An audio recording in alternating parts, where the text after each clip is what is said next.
Rewind-A-Dynamite from the post-wrestling site. AEW, lighting up the view. Sit back and enjoy the bubbly, as we hear from John and Wai Ting. Where we're going, we don't need roads, and if the buck stops here, this thing might blow. Everything you hear are opinions of the show, and if you don't like it, go to the forums and let them know. Hello, everybody, and welcome to Rewind-A-Dynamite. It is John Pollock here alongside Wai Ting coming out of tonight's edition of Dynamite. And we are going to be starting off the show by discussing the very unfortunate passing of Jay Briscoe, Jamin Pugh, who died on Tuesday at the age of 38 after a horrible car wreck in Delaware. And we will get into those details, but that is obviously the top story that is going on right now. And I thought that was the overall shadow to me way over tonight's episode of Dynamite. I thought that it was, to me, the most pressing thing, and just seeing a lot of the performers on the show. I think you could see that, like so many people that have worked with this individual for years. And it just seems, throughout last night and today, just tons of tributes for him, and just a sea of memories and condolences. And, not to as well forget the fact that, two of his children were in the car, in the pickup truck as well. And one of them is very much struggling. Yeah, certainly. I mean, beyond, I think, the night of wrestling, I really just, I think the entire wrestling world, internationally even, this has kind of, obviously been top of mind. And I would say, personally has certainly affected me, just in even trying to understand it all. And you can't understand it. It's just, it's such a tragedy. I certainly was not in the mood of really watching wrestling tonight. To me, it was just, here is a father, a husband, a son, a brother. This, sadly, is Mark Briscoe's birthday today. On top of it, you just think about what that family is going through. And I'm just going to share the details for those that maybe are not up to speed on what occurred, because the Delaware State Police, they did put out a statement today and giving a bit more detail into exactly what happened. So on Tuesday at around 5:09 p.m., Jay was in his Silverado driving westbound on Laurel Road. And at the same time, another Chevrolet Silverado was traveling eastbound on Laurel Road in the same vicinity. And they state, for unknown reasons, the driver that was approaching Jay and his family failed to remain in her lane. It was a single driver that was approaching them, crossed the center line, entering the eastbound lane directly into their path. And this resulted in a head-on collision between the two pickup trucks in the eastbound lane. The driver that was approaching Jay and his family was 27-year-old Lily Ann Turnahan of Frankfort, Delaware, who was wearing her seatbelt. The driver of the other vehicle, Jamin Pugh, a.k.a. Jay Briscoe, was not wearing his seatbelt. Both drivers were pronounced dead at the scene. The two passengers in Pugh's pickup truck, identified as his 12-year-old daughter and 9-year-old daughter, were both properly restrained. Both girls were taken by ambulance to an area hospital and were admitted in critical condition. Alcohol involvement in this crash is unknown, and no other vehicles were involved. And this came out several hours after Ashley Pugh, the wife of Jay, had put out a statement on Facebook that their one daughter, Gracie, was heading into surgery on her back. And she went on to ask for everyone's prayers, and that they are hoping that her legs will be able to move again.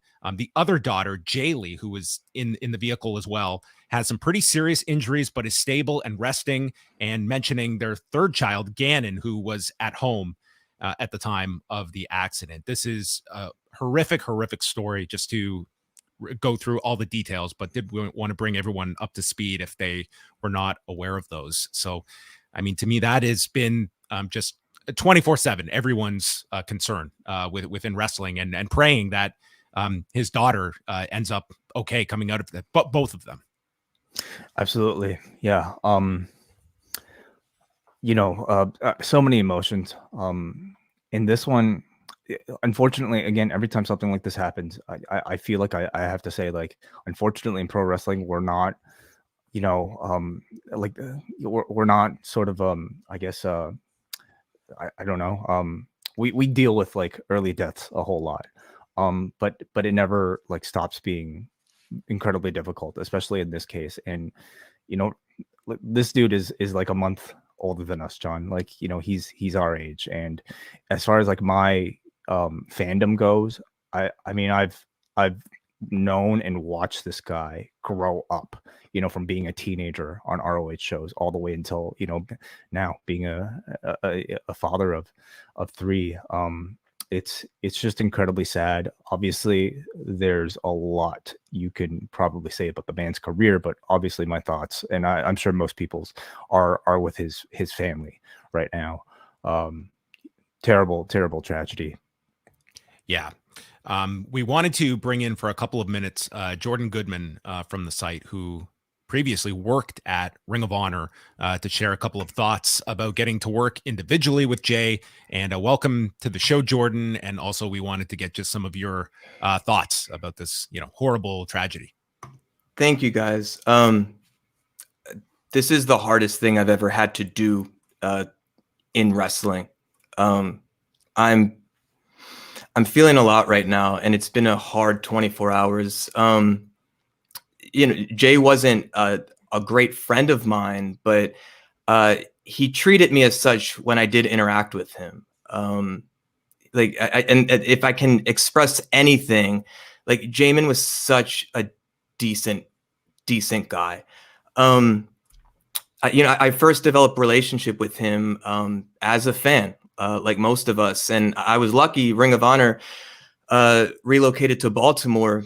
And in 2012, they started doing like most, if not all, of their TV tapings initially monthly in Baltimore. And I would go to those shows every month. And, like you go to a class or a religious service, I mean, you start seeing the same few hundred people and you develop community. And what was so remarkable about Jay and what he attracted was that, like, his literal family would be at these shows. And as we go on from year after year, you see his parents, you see his, their wives, Jay and Mark's wives, but then like kids, and then another kid, and then another kid. And the vibe of these shows were so cool. They were relaxed. The seating was just, it was what it was. And it was kind of like a family barbecue vibe of like the Pugh family just hanging out and interacting with any fans that wanted to interact with them. And so for me, like, my relationship to Jay began like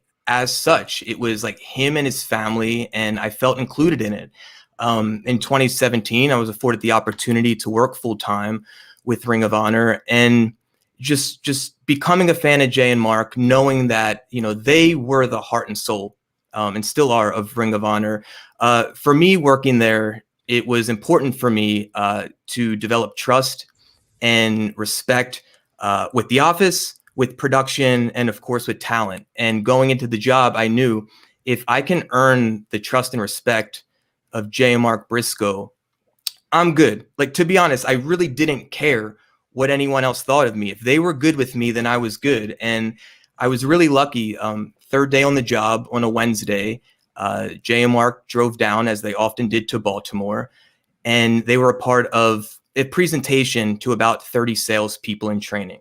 And essentially the job that day was for us to introduce Ring of Honor to these salespeople so they could then go out to their local markets throughout the country and know how to sell Ring of Honor. We were there to educate them. And when it was my turn to say my piece, it was so easy because I literally had Jay and Mark standing in front of me. I'd never met them personally at that point. But all I did was I just told the truth. I looked at them and I told these 30 salespeople, you may have your own preconceived notion of what pro wrestling is. But these gentlemen standing in front of you, like, they are highly trained, world-class athletes. And they are among some of the finest performing artists that I've ever witnessed live. And my intention was literally to tell the truth about Jay and Mark Briscoe in order to help elevate the genre of pro wrestling. They made it easy. And then after doing that, I got to hang out privately with them. We did a Twitter Q&A, and they just took me in as if I was their younger brother. They took me in as if we had been friends forever. We were talking about wrestling. We were watching wrestling on YouTube. And after that day, I felt like I earned the respect and the trust of Jay and Mark. And like, it set me up for so much success going to work the live shows with all the talent, because I knew like if they had my back, I was good. And they didn't need to do that. And I really appreciated that. You know, Jordan, have you had a chance to speak to any former colleagues of Jay Briscoe, and, you know, what are maybe some stories or some sentiment that people are sharing with you? I have. I've heard people cry that I've never heard cry before. Like it's fucking sad. And these are people that literally traveled the world with Jay, and really got to know him in ways in which, you know, I never got to. What made me happy today was just seeing all the different stories. But even through text, because I mean, Jay was just so unique. So I'm seeing people I worked with or different talent just quote things that Jay had said, maybe the last thing that he said to them, the most memorable thing that Jay had said. And as I'm reading text, I'm literally seeing Jamin's face, and I'm seeing his expression, and I'm hearing his voice. And he was just such a unique presence. And when I hear his voice and I see his face, like I smile, because he was so, he cared, and he laughed, and he made everyone around him better. Whether that was top tier talent, lower tier talent, our production people, local hired production people. He just cared about people. It wasn't about ego or status or politics. If you were a person in his presence, he treated you with dignity and respect. And I hope that's how many of us remember him.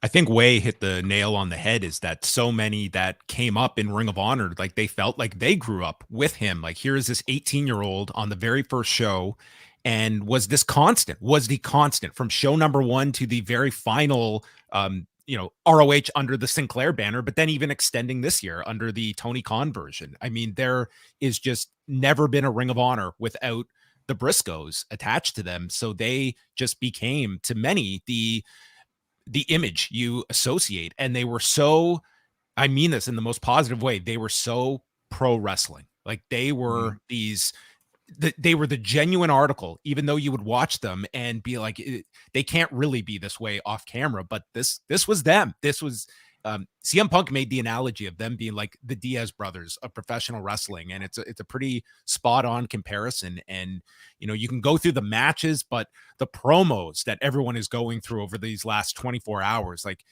these guys should have been on national TV every week cutting promos. Like they were just so unique. And I think harken back to an era of professional wrestling that we see less and less of today.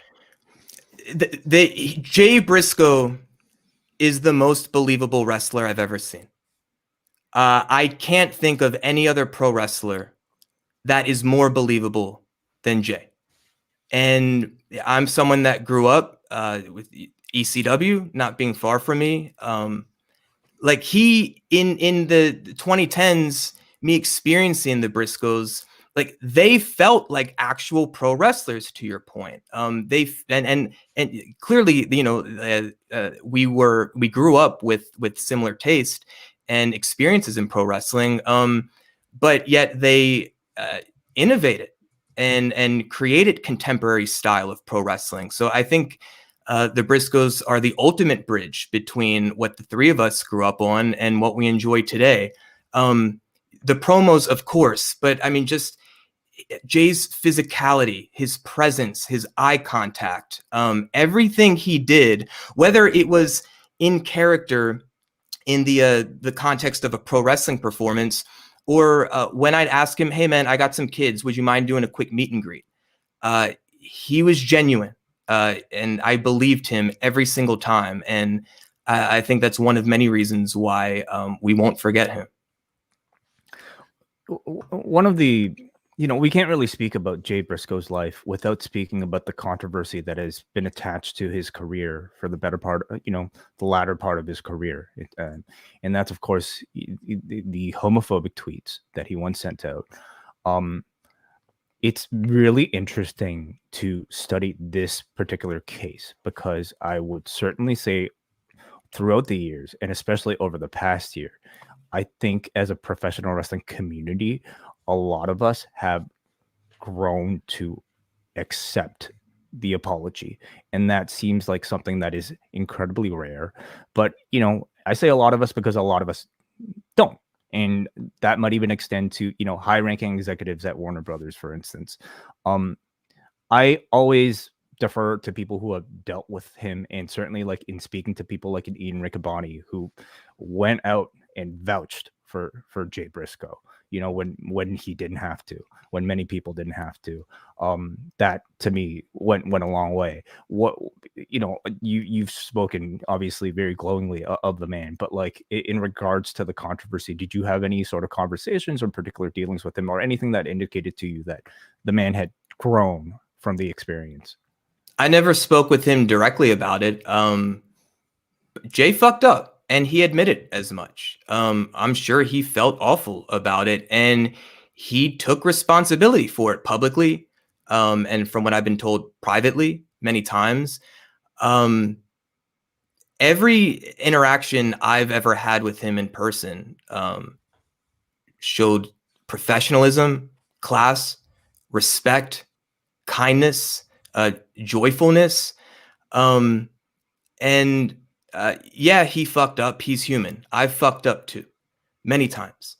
And if I were to fuck up, I would hope that if I owned it fully, if I kept showing up and doing good work, both just professionally and interpersonally between people, I would think after a decade, maybe I'd be afforded a second chance.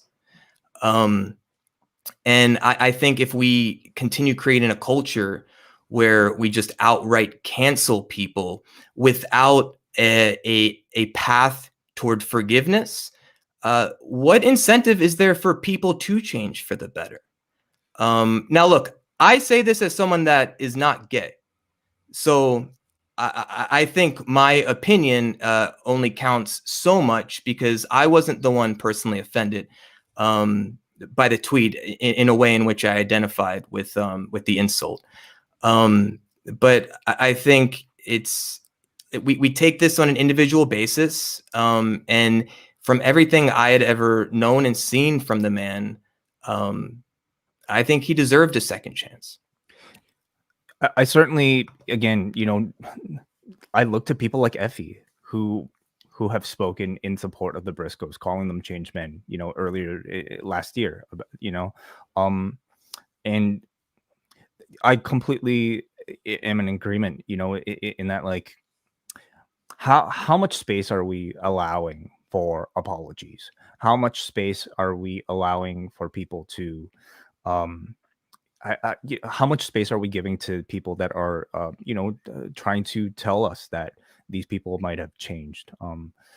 And I don't know the answer to that, And what is the greater whole asking of people by going through said punishment? Are we looking at strict just punishment for the sake of it, or are we looking at individuals to reform, educate, and hopefully move beyond that, which from all accounts is something that Jay Briscoe successfully did? And people that vouch for him, like an Ian Riccaboni, who is not just going to pay lip service because he works with the guy. He is going to go out there and endorse that, yes, be like, this guy absolutely screwed up. And I'm not going to downplay it. Like, it was more than just a homophobic tweet. It was like making allusions to violence. I mean, whether you took that seriously or not, it was a horrible, horrible thing. And there was punishment due.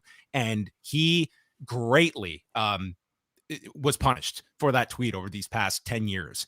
But if we are in a society where somebody is understanding how they messed up and they are reaching out to others and they're putting the work in, and you are seeing actions that reflect a reformed individual, and we're still saying no, too bad, then the mirror has to be placed on those as well, of where there is a problem on the other side then as well.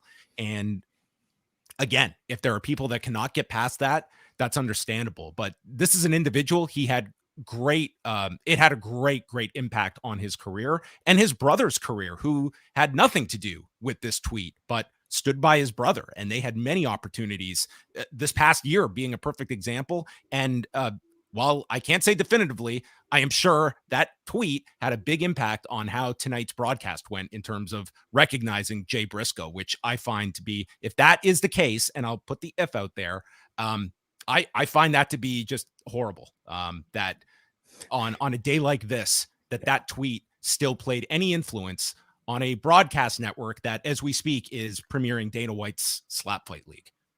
Exactly. Yeah. I'm seeing a little bit of pushback, from the chat room for bringing even the topic up, and we have to talk. I feel about it's it. important because we have to talk. It's about the it. man's life, and it is directly affected. I would say what might have arguably been the best year of his career. Think about what he and his brother achieved over the past year without national television, being ranked, or match of the year accolades and getting the amount of buzz. Every opportunity they had at bat with a big audience, they knocked it out of the park 3 separate times. Think about what that run would have been like on national TV if they had, that platform. And it's because of that one incident that has kind of denied them this entire time. And again, I look at this whole thing as just a reflection on me, and asking myself, like, how much space am I allowing people, who might have left a sour taste in my mouth? How much space am I letting them to achieve any sort of penance? We have to look at the hard shit in life. I mean, like, that's the only way to grow or to move through it. Like, if we can't look at the stuff that makes us uncomfortable within us and amongst other people, and if we can't communicate about it with respect and civility, how do we evolve? How do we move through this stuff? I respect the fact that you guys aren't dancing around it, because it's uncomfortable, and it takes a particular skill set in order to do this with respect. I wasn't expecting to have this conversation tonight, but I'm always willing to be given the opportunity to defend Jamin Pugh. Yeah, I mean, it's to me like it will be, a huge part about his career over these last 10 years. But I think also important is those around him that saw meaningful change. And I would recommend people listen to that interview we did with Ian Riccaboni last March, because he gave a very eloquent breakdown of his personal interactions with Jamin Pugh and what he saw out of him that gave him the confidence to go in a public setting, and also tweeting about it over the last 24 hours about the person that he had become. And that this tweet, I do not believe, should define his life, but it is a part of it, and we do need to talk about it. And if you look at the outpour from basically every single person who has ever worked or has maybe even watched the work of the man throughout the years, I would contend to think that a lot of people probably accepted the apology a long time ago, but maybe didn't feel comfortable letting everybody else know until afterwards. And that part is sort of a shame. But at least in death, the world knows how much they appreciated this man's work. Any final words you would like to share, Jordan? We want to thank you very much for coming on with us tonight to give your accounts of Jay Briscoe. And it's weird because today it was very hard for me to even start to look back at the career. And there's probably a time and a place to look at the great catalog of matches and promos and stuff. It's like my head is just not there yet when it comes to his career, because there's this family that is still in the midst of this. It's not as if they even have a chance to grieve yet. They're still in the battle with their 2 daughters. I just want to send good energy to Jay's family, of course, to his daughters, to Mark, who I know well, as well, of course. I mean, it's his fucking birthday, man. Like, this sucks. It's a tragedy. The Briscoes are my favorite tag team of all time. You know, I'm not involved with you guys, and I didn't get involved with Ring of Honor because I needed a job. I do it, and I did it because I love pro wrestling. And I love Mark and Jay Briscoe. So to his colleagues, his friends, his fans, and of course his family, I love you all. My heart's with you. Jordan, thanks very much for joining us tonight. We really appreciate it. And Jordan and Wai will be back on Thursday with the wellness policy. So we look forward to hearing both of you together, along with our man Neil coming up. Thank you, guys. Thank you, Jordan. Appreciate it. Yeah.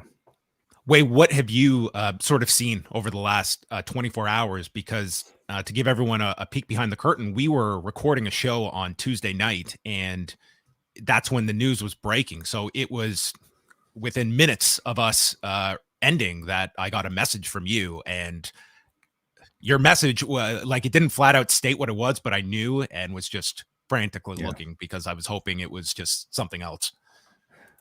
I don't text you, like, I guess, without, work related things too often, unfortunately. So, I mean, it's the worst kind of text that I want to give a friend. But as far as like what's been out there, who has not, sent something about the man? This is just a thread compiling everything from Reddit. It feels like every single active wrestler has tweeted positive thoughts, whether or not they might have worked with them. Certainly, we mentioned these men have been a part of Ring of Honor for 20 years. And if you know anything about the current wrestling landscape, everybody has been through Ring of Honor at some point in their careers. From the biggest WrestleMania main eventers to, people that are no longer in the industry. Everybody has incredibly nice things to say about the man. I would say the main thing being that the man loved his family above all else. And it was an incredible family man. So look, it's an endless list. So I encourage people to go and check that out. It just kind of tells you everything you need to know about how well respected he was as a performer and as a family man. Yeah. I mean, you see it among, it's almost a generation ago where these were happening, and not to say in this kind of an instance, but, of wrestlers dying young. And that was, in an era too, where you weren't seeing as much, social media as now. And for a lot of these performers, like sometimes there's someone that passes away that you grew up watching, or maybe you worked with them. Like this was a case where you are seeing all these performers weighing in that not just worked with this guy, but knew him on a very significant level and have, and some knowing him for decades. So I cannot imagine just how many people are hurting from this news. That has been very evident over the last 24 hours. When the news first broke, it was Tony Khan putting out a statement confirming his passing. And this is as the NXT broadcast is live. And they ended up doing an on-camera acknowledgement of Jay's passing with Vic Joseph and Booker T. And then they had been planning to do a funeral segment that New Day was going to host regarding Pretty Deadly's title shot, and ended up changing the segment and instead doing the segment that you saw last night, which was just a promo segment with the interruptions. I give a lot of credit that they acted as quickly as they did, not just the acknowledgement, but, even if they had a heads up prior to Tony Khan's tweet, you're talking about in the middle of or just before a live broadcast, and thankfully making that call as well to scrap a segment like that would have a funeral tone to it as well. So I thought they handled it very well on probably minimal notice. Completely agreed. Yeah. Not only scrapping that what would have been a very unfortunate segment to air, given the news, but also making time in the broadcast to actually make mention of it. It explains why the New Day were perhaps dressed, in that type of outfit that they were. And I can't imagine it was easy, carrying on with the show for a lot of people in the back that either worked with the Briscoes or were fans of Jay Briscoe's. Tonight, Tony Khan and everyone was tuning in, I'm sure, to see what AEW was going to be doing on tonight's show. And they did open the show and brought up Jay Briscoe's passing. There was a graphic to begin the broadcast and multiple performers wearing armbands and Excalibur several times brought up Jay Briscoe, including the close at the end of the show, just saying that he's in all of our hearts. But it was Tony Khan. He tweeted during the show that after Dynamite, they're going to film a special ROH tribute to the late, great Jay Briscoe, which will be available soon free to everyone on Honor Club. And it won't be behind a paywall. We'll post a tribute show in its entirety on the ROH YouTube as well, free for everyone, as tonight this crew will come together to shoot a special ROH event in honor of the late, great Jay Briscoe. So again, we're coming on just minutes after the show, but this really does scream that there were preventive measures from them doing a tribute on the actual broadcast itself beyond what we did see. That's what it seemed to say to me. I think we had all known the reports of the reasons why they were signed to ROH, and despite getting rave ratings for their matches with the Briscoe FTR, no presence whatsoever on TV, not even a promo to my knowledge. And it seems like these reports have a lot of truth to it. I maybe stupidly felt that in the wake of the man's death, that wouldn't have applied in this case. I did not. I was expecting full 10-bell salute with everyone out, and I'm sure that is. And believe me, I do not believe this was in any way. It was just AEW. I would assume their hands being tied here, because I am sure that is the kind of treatment that they would have wanted to have on tonight's show. Yeah. And for that, I'm very disappointed. I have to imagine Tony wanted to do something. Maybe I'm sure the locker room are right now at this moment that we're recording this, crying tears. What I'm assuming will be a wonderful tribute show. But one of the things I had said during our conversation with Jordan was like, it was a real shame that these guys never had that national platform on a number 1 or a number 2 station, a wrestling promotion. And I just figured even like today, given the circumstances, that would have been forgiven, but evidently not. Yeah, I mean, that is what it appears to be. And I just think it's I think it's terrible that you could not put aside that issue. The broadcaster, it's like this broadcaster in particular that had no stance whatsoever on a domestic violence incident that was caught on video that we pushed off a show for a week. That is okay. And I'm sure if we were to do inventory of some of the figures that appear on these stations on a weekly basis, how their background checks would hold up as well. And again, I go back to Jay Briscoe, that this is not something that he just issued a month ago or anything like that.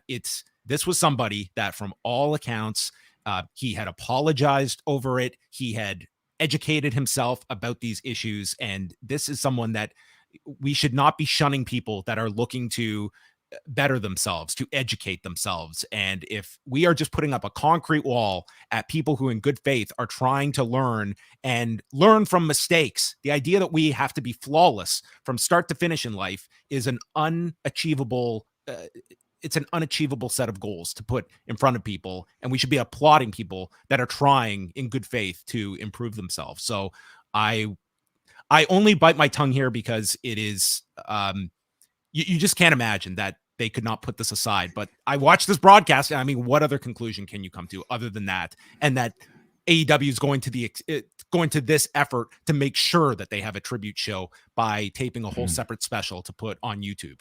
It basically all but tells you, hey, we can't do this on TV, but we're going to do it immediately afterwards. And I think it puts a terrible, light on the broadcaster. Like you said, John, like in our line of work, we call out a lot of these things that I think are terrible that people may have done. And again, I reflected upon back myself to ask, are we giving it enough space for the apologies? Even when it comes to a Dana White, certainly I think you and I could, like, he's apologized a whole lot, but I think the level of apology, it's a different story, but like, it does not feel as authentic as I think, And I have stated that I believe Dana White is one of the few, he has not run from the story like others have. And I was also not one. I'm not calling for this guy's job. I think that there is punishment that is necessary that he is evading. But That's the idea thing is the punishment, like, and again, we're speaking about a different issue now, but just since we're on the topic, you ask the question of, if somebody else were to go through what what Dana White had experienced, what would the appropriate fair level of punishment be? And nobody can tell me that he's receiving that, So it's more so if that was let's just throw out, I'm not even going to add a name to it, but some name pro wrestler, is AEW in a position where, like, if a video ends up on TMZ of some ex WWE wrestler that AEW 2 months later wants to bring in, I think they would probably see some resistance to that. Yeah. But no, this certainly disappointed me. I thought at some point they were going to delay something, for the end of the show, and then the end of the show came, and then we saw the tweet, of course, from Toni, and realized that this was exactly what maybe you had expected, but I didn't, and that's, whoever it is at Warner really not wanting this to happen on their TV. Yeah. The same as you, very disappointed in it.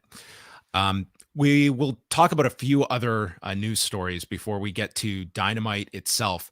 Nick Khan was on the Bill Simmons podcast. Did you have any chance to listen to this way? Yes, I did, John. Yeah.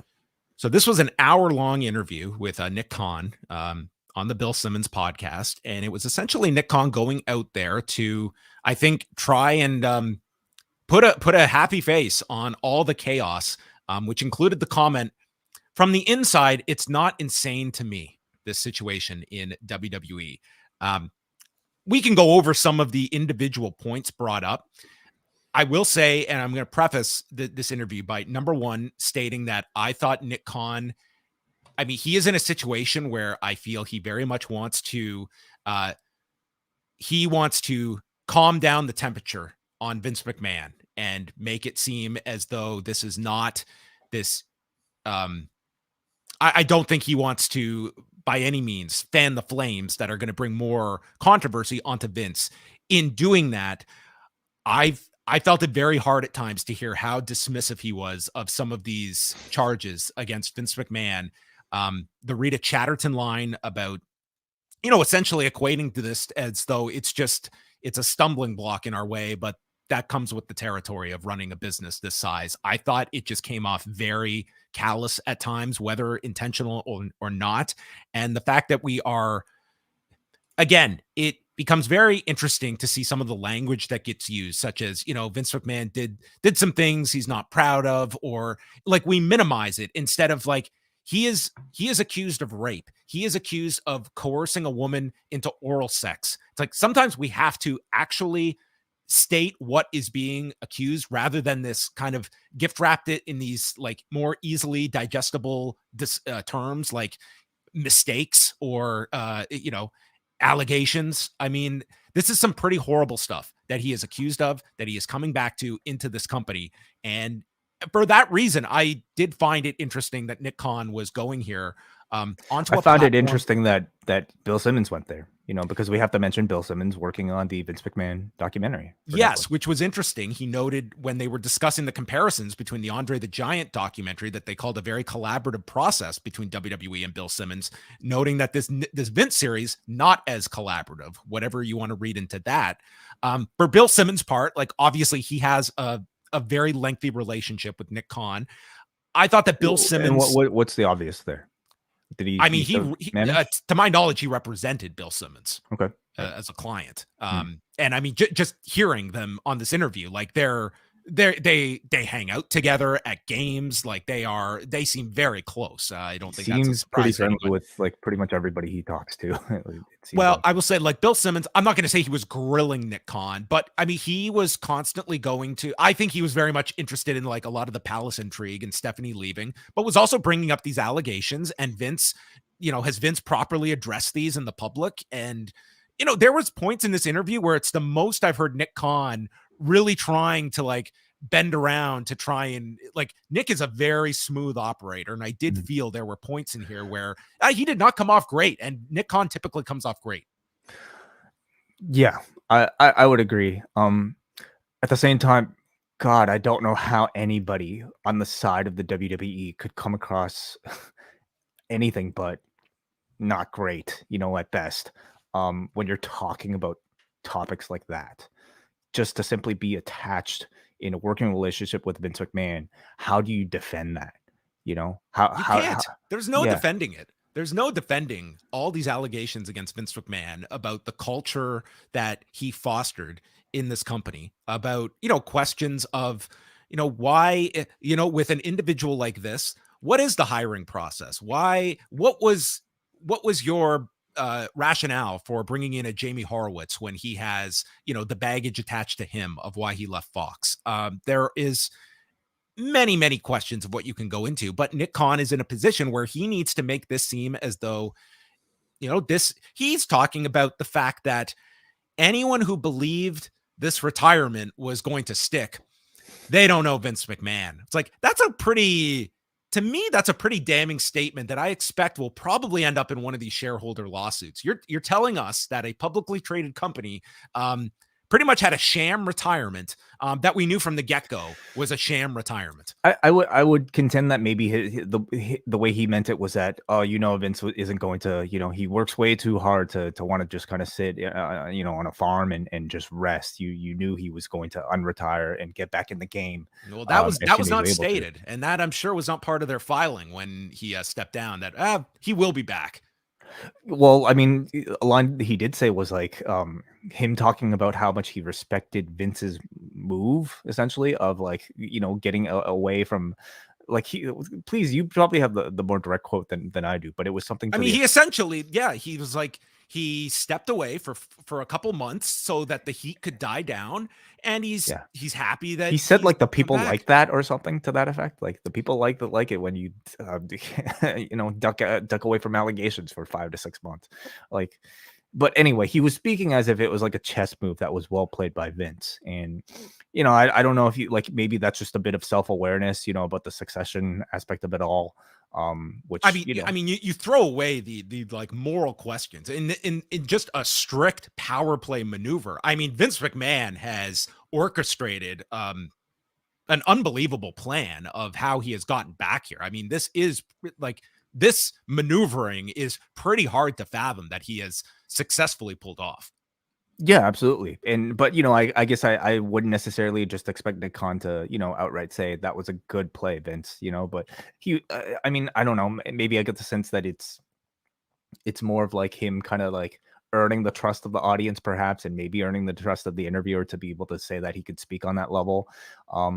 And ultimately, like what is his role here? He's there to manage the numbers of this company and to make sure that they're profitable. And is probably the closest conduit to Vince McMahon on that board of directors. I would say more than anyone else, save for like Barrios and Wilson. But I mean, in terms of running the company, like Nick Khan is the one. He was meeting with Vince once a month while he was gone, and he said the first month, Vince was doing great.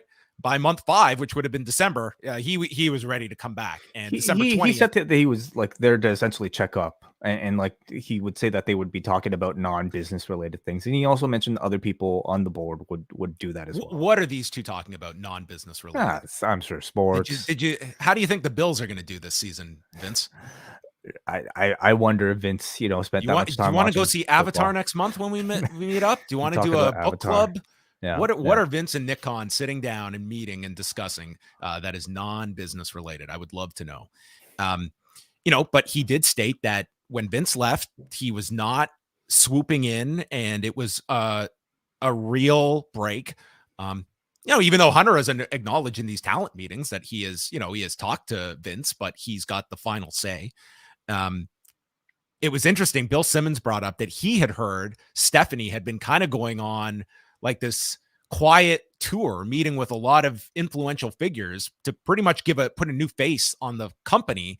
And when Bill Simmons heard about this through the grapevine, that he believed, okay, Vince is definitely not coming back if Stephanie is doing this quiet little PR tour. And Nick, you could hear him.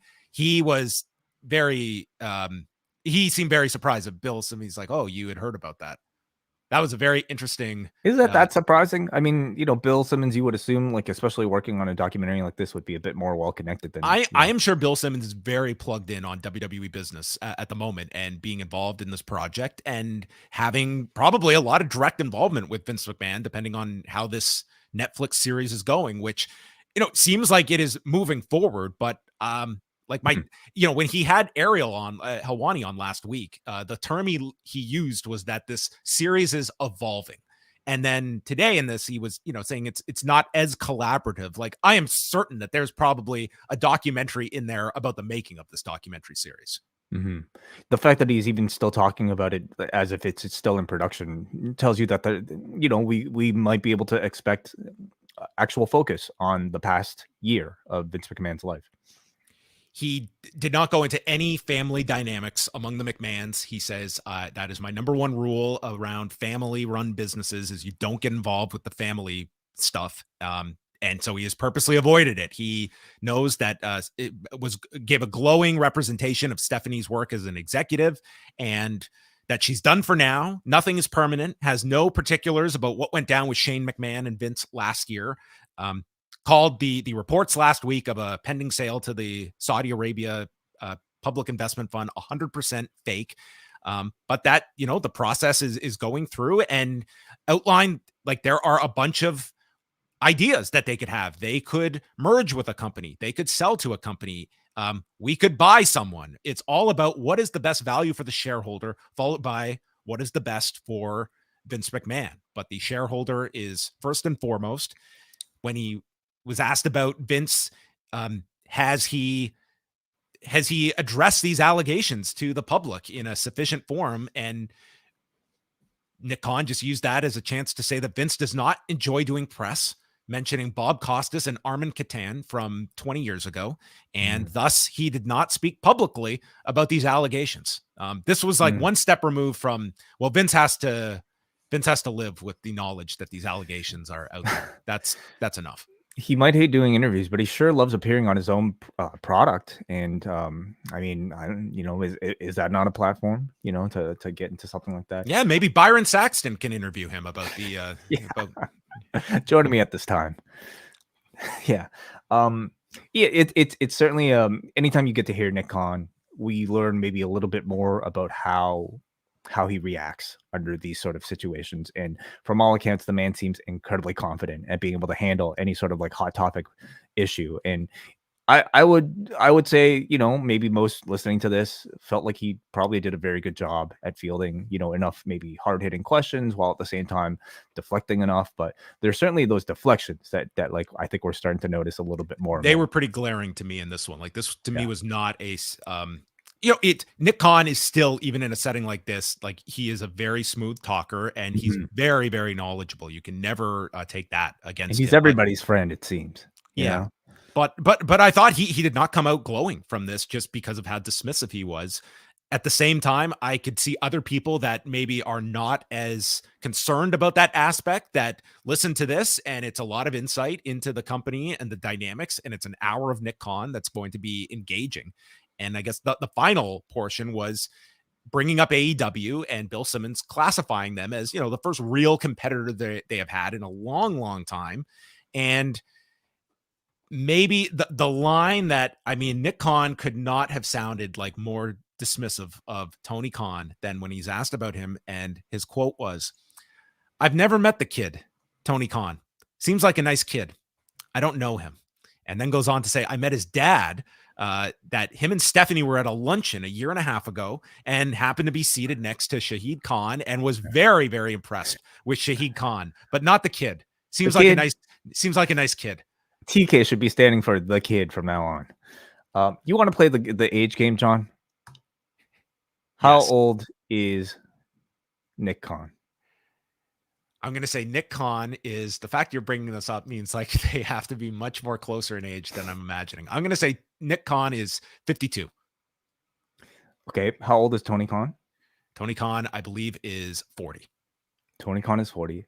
Nick Khan, big adult that he is 46. Wow. There is a 6-year age gap between the two.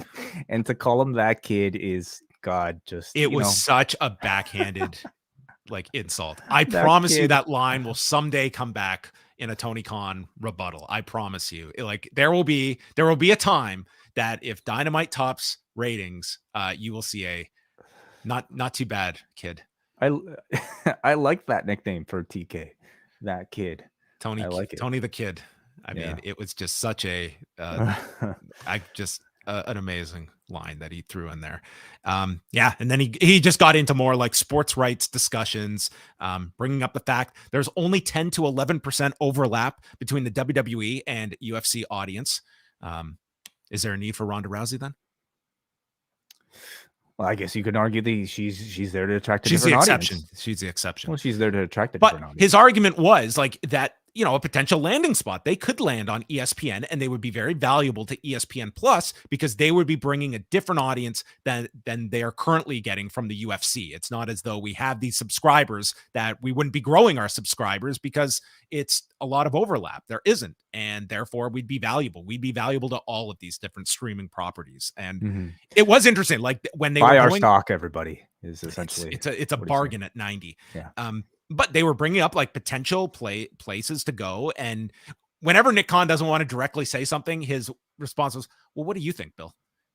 And Bill would just state it and you just get Nick like, yeah, that's Or he'd interesting. bring up an example from Bill's life story, you know, like, oh, when you sold Grantland, such and such, you know, you're very successful. You have like that type of thing. I have listened to interviews with Nick Khan with people where he has brought up something from their past that was like, this guy is not just going, this guy is never going into an interview cold. If you like, ever interviewed him, John, like, I don't know, maybe he'd bring up like politics or something, you know? I would not be surprised at all. Okay. That or Aqua, your love of Aqua, maybe. Well, I don't know about that one, but I would have had several follow-ups in this interview, but no, I thought honestly, like Bill Simmons did bring up a lot of topics. I don't want to classify this as though he was just there, not asking like good questions. It tells me that he himself understands he has credibility that he needs to protect, and that gives me a bit of hope for this documentary.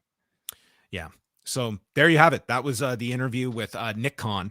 I know we're going late, so we're not going to go too deep into this. The Francis Ngannou story, if you have been following it and your only frame of reference was Dana White's press conference, I would definitely encourage people to check out the hour and 20-minute long interview that Ariel Helwani did with Ngannou on Tuesday.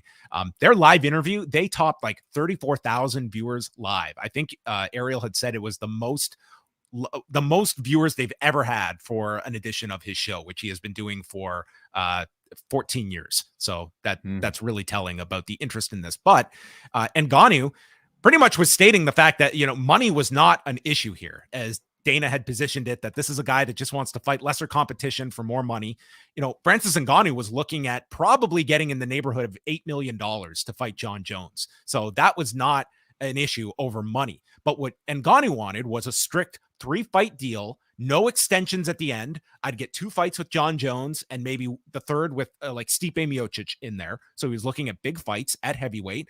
But the big things he wanted was he did not want to be constricted by the UFC contracts. And you can argue he made some incredible asks, including health insurance for all fighters and having an advocate, a fighter advocate that would be present for like UFC business and such to represent the fighters. You know, you could go from one side and state that he was, you know, certainly like, here is someone that's putting his money where his mouth is and trying to actually make change in the industry. You can also look at it that these demands, there was no possible way you could have expected going in, that you were asking things that there was just no possibility of that occurring for yourself, much less for the entire roster, that you were going to be carving out these allowances. But I have always stated that we hear tons of complaints from fighters, but usually when the rubber hits the road, it is inaction that happens. When Leslie Smith tried to start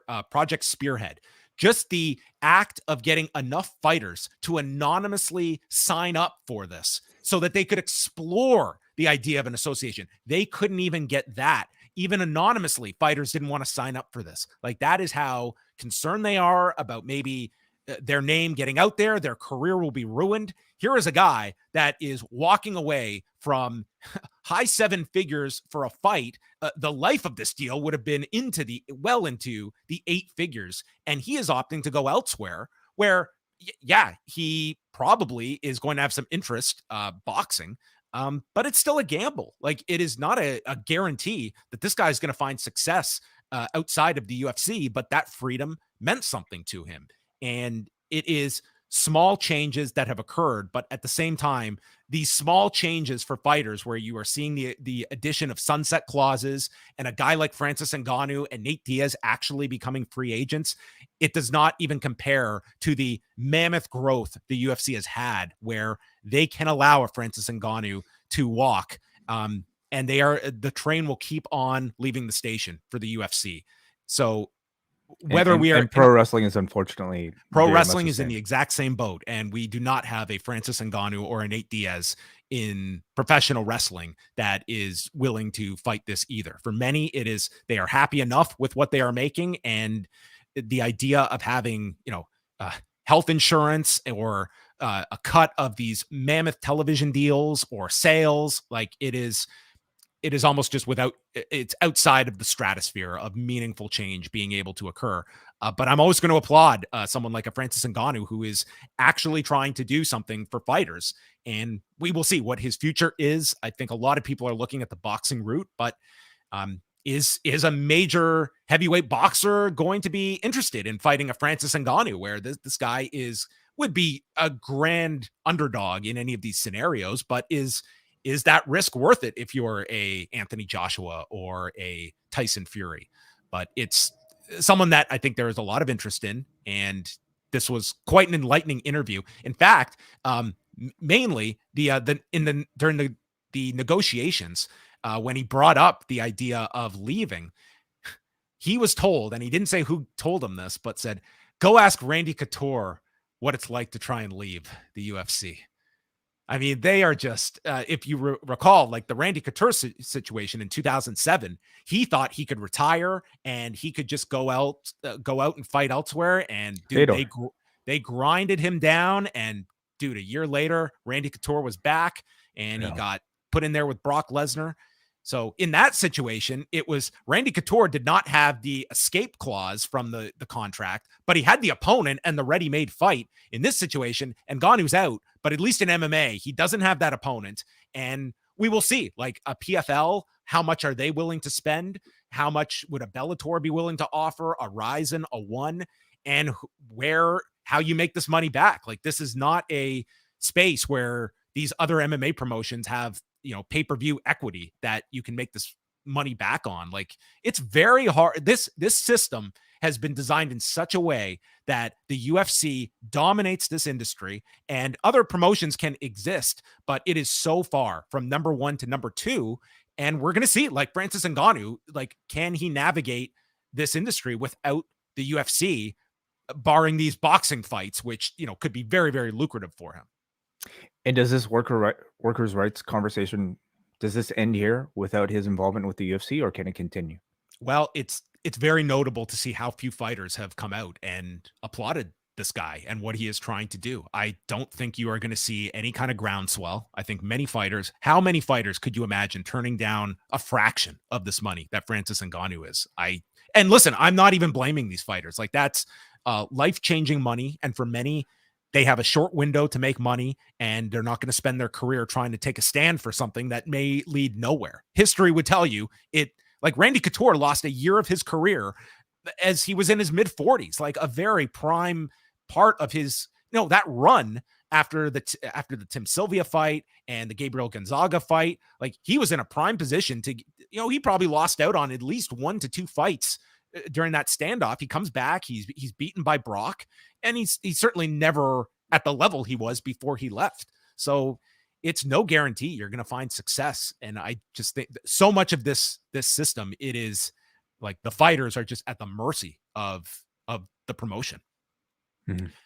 So there you have it. That is the last story that we will have, as we are going to go into Dynamite now, which took place on Wednesday night from the Save Mart Center in Fresno, California. The show opened up with a graphic for Jay Briscoe And as we mentioned earlier, several performers wearing armbands throughout the show. We saw the Young Bucks pay tribute with a Doomsday device.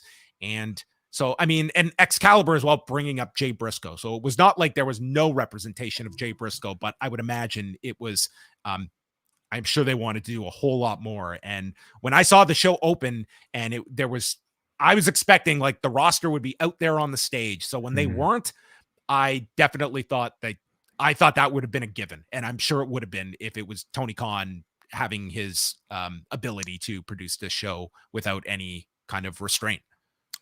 Considering the recency of the news, considering, you're talking about a locker room that feels very much like it's born out of think of how cathartic that would have been for that locker room to get that chance to at least go out on the stage. They must have been devastated all day. Well, yes, absolutely. We would assume they would have had that chance in the taping afterwards. I'm sure, again, I'm assuming that's where we're You're right. everything. I'm sure they likely did that at the tribute. But I was just just to finish my thought, like considering Tony Khan owns the rights to the entire library of the Briscoes, essentially. Like I figured we'd at least get some sort of like bigger presence on TV. But again, we've talked about the story. Maybe eventually the truth will come out. But for now, it seems, at least for me, easy to speculate that it might come down to whatever issue Warner had. Opening match was Orange Cassidy retaining the All-Atlantic Championship over Jay Lethal, who was wearing an armband. And the stipulation was that Jarrett, Satnam Singh, and Sanjay Dutt were banned from ringside, or else Dutt and Dutt alone would be fired. So they showed up in the audience, and then Danhausen came to check on their tickets when the Best Friends arrived in the front row, and Orange Cassidy is in the ring. He eventually rolls away from Lethal, who tries the elbow drop off of multiple turnbuckles, and then finally Cassidy gets his boot up on the last attempt. He comes back, stun dog, tornado DDT, and then sidesteps the lethal injection. And the orange punch gets caught, and he dumps Orange Cassidy, hits the injection, but Orange Cassidy rolls out to the floor, and we see Chuck Taylor dumping popcorn onto Dutt. So Bryce Remsburg goes to warn Sanjay Dutt. So Jeff Jarrett passes the guitar to Jay Lethal behind Bryce's back, as Bryce had to just play blind. And the guitar gets intercepted by Danhausen, and back in the ring, Cassidy hits the orange punch, pinning Lethal in 9:07. They had announced this match prior, so it wasn't intentional. But I mean, there's a part of me that liked having an Orange Cassidy match to start the show. Just it provided a good amount of levity to the wrestling world. I enjoyed everything that they did with the Best Friends and Sanjay in the crowd. I thought all of that worked really well.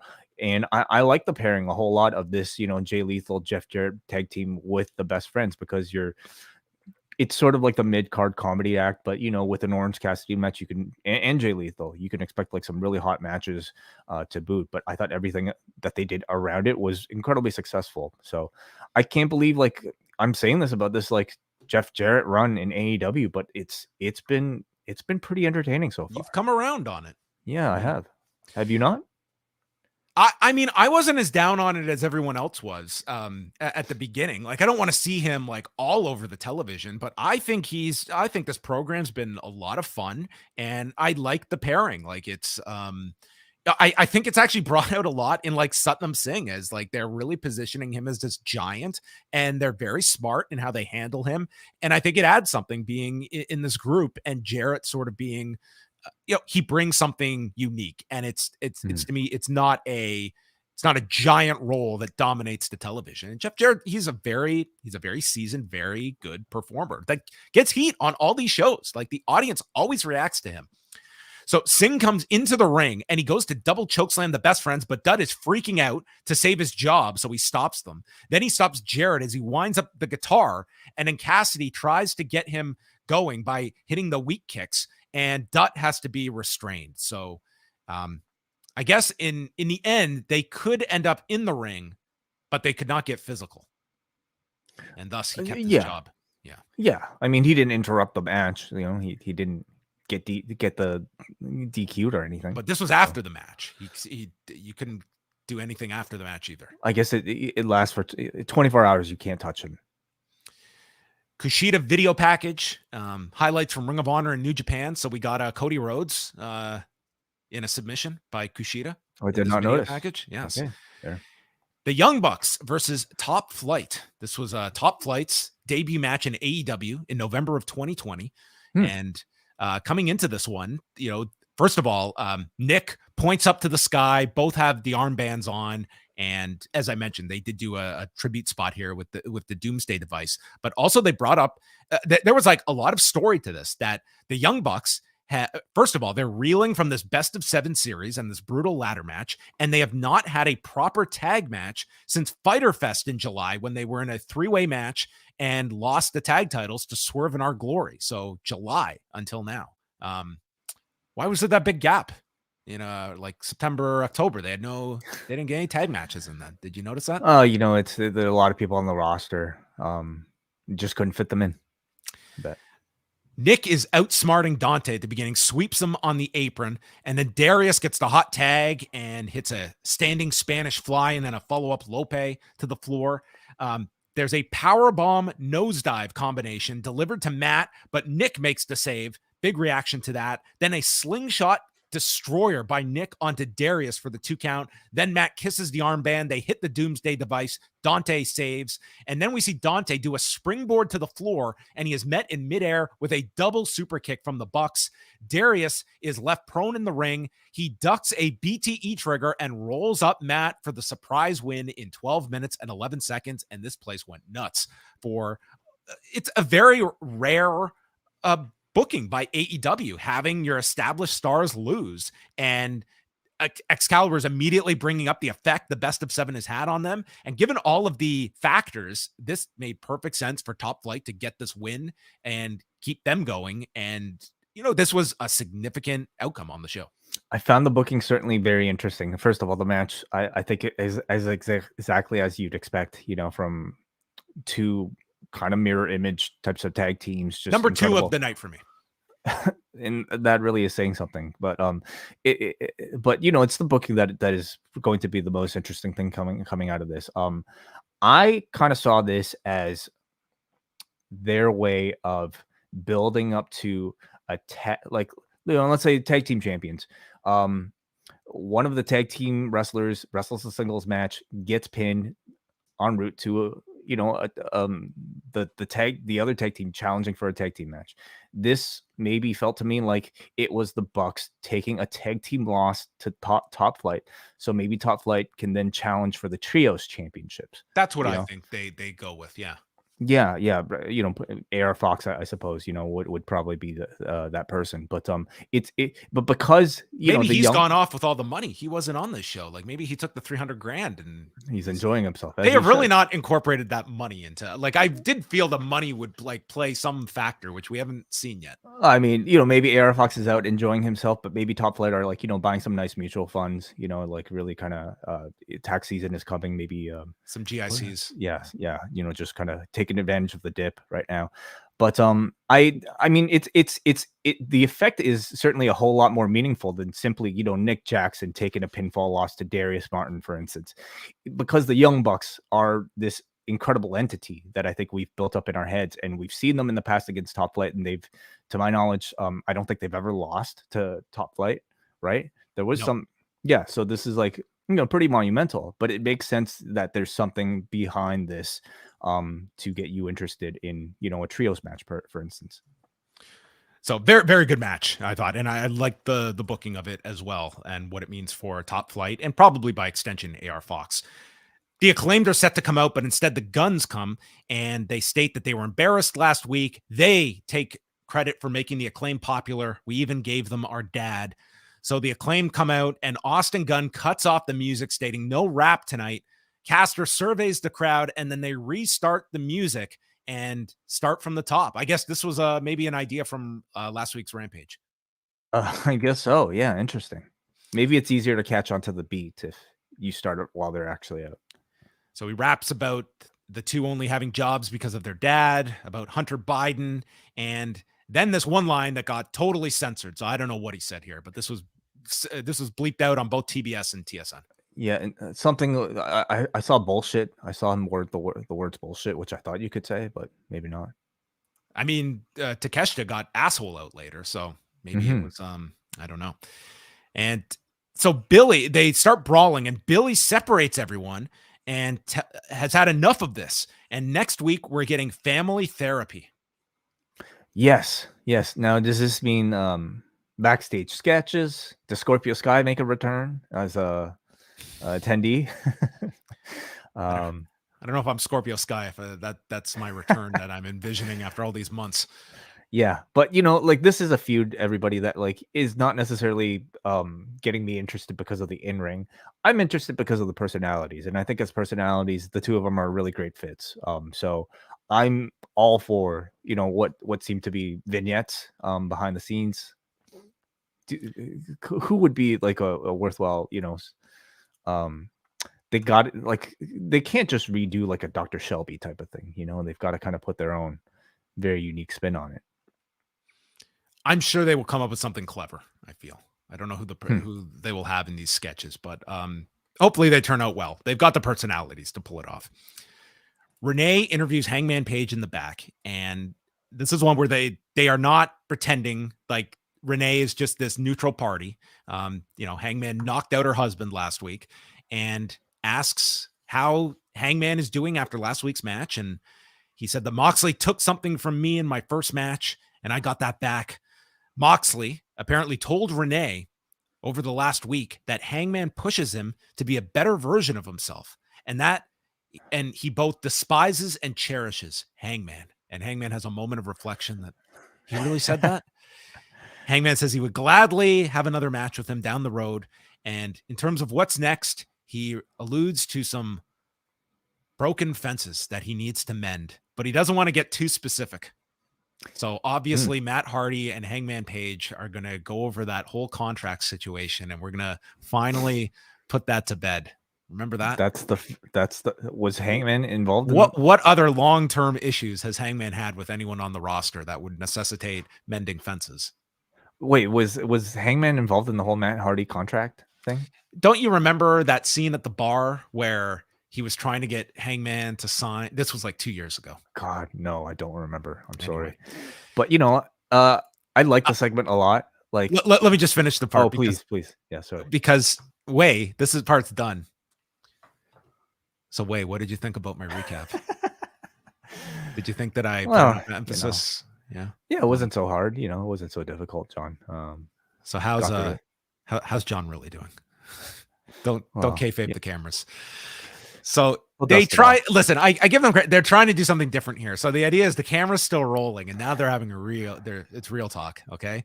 Yeah. And Renee says, John's been hurt in some way or another for the last 10 years. He'll dust himself off.